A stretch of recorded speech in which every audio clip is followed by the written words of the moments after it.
Mists of Pandaria Remix has been out for a while now, and there is still about 40 days left. I haven't been playing it as much lately, but there are still a few things I want to collect, and one of those things is the class sets, which I only found out about recently. The mage set really caught my attention because of course it looks like Kael'thas, so I managed to get it recently and I recorded the process to share with you guys how you can get it too, along with all the other sets for every class which unlock when you complete the requirements once on any MoP Remix character. So let's start with the vendor location. This is the vendor that sells them. It says Class Apparel, and as far as I know you can find him at any Infinite Bazaar, but here's the location for the Horde in the Shrine of Two Moons, and here's the Alliance one in the Shrine of Seven Stars. You can click on the drop-down menu to view all the sets. The first page or so is weapon appearances, which have a different requirement to unlock than the one I'll be showing you today, and then on the second and third pages we have the Class Ensemble sets. They come with head, shoulder, and waist appearances for each class and cost 4,000 bronze.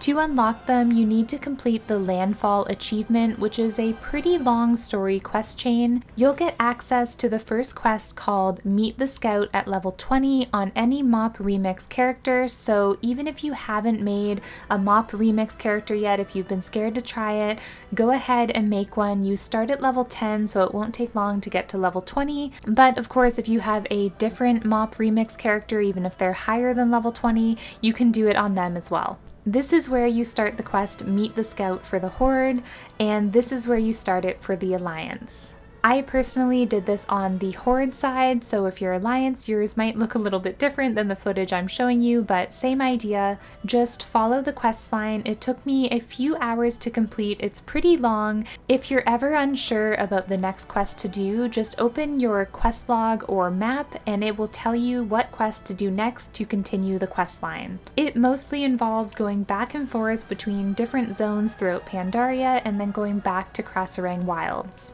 While I was doing the questline, there were two parts I had issues with, so let me tell you about those. So for issue number 1, early on you need to do a scenario. For the Horde, it's called Dagger in the Dark. The NPC will offer to queue you for it, but I wouldn't recommend that because it will put you in the scenario solo, which is almost impossible to solo, so instead open up your group finder and queue for it specifically to be put with a group. After finishing it, I noticed I still needed to actually turn in the quest, so now I went ahead and talked to the NPC to queue for it, then I was able to enter the scenario and turn it in to Vol'jin, and then I just right-click my portrait to leave the scenario and I was able to keep progressing. The second issue I was on a quest called Voice of the Gods, where you have to get this ancient Karun tablet, and I was around level 26 and the quest NPC was impossible to kill. Literally all of my abilities just kept missing, wouldn't do anything at all. So I looked it up online and other people were having this issue. He's basically like a question skull elite and you can't hit him, and I found I couldn't damage him at all until I was around level 36, so I had to level up through doing some quests and dungeons. So that was a little bit of a detour, but if you're doing this on a higher level character, you won't have this issue. So those were the only issues I encountered, but I'm not sure if the Alliance side has the same problems or not.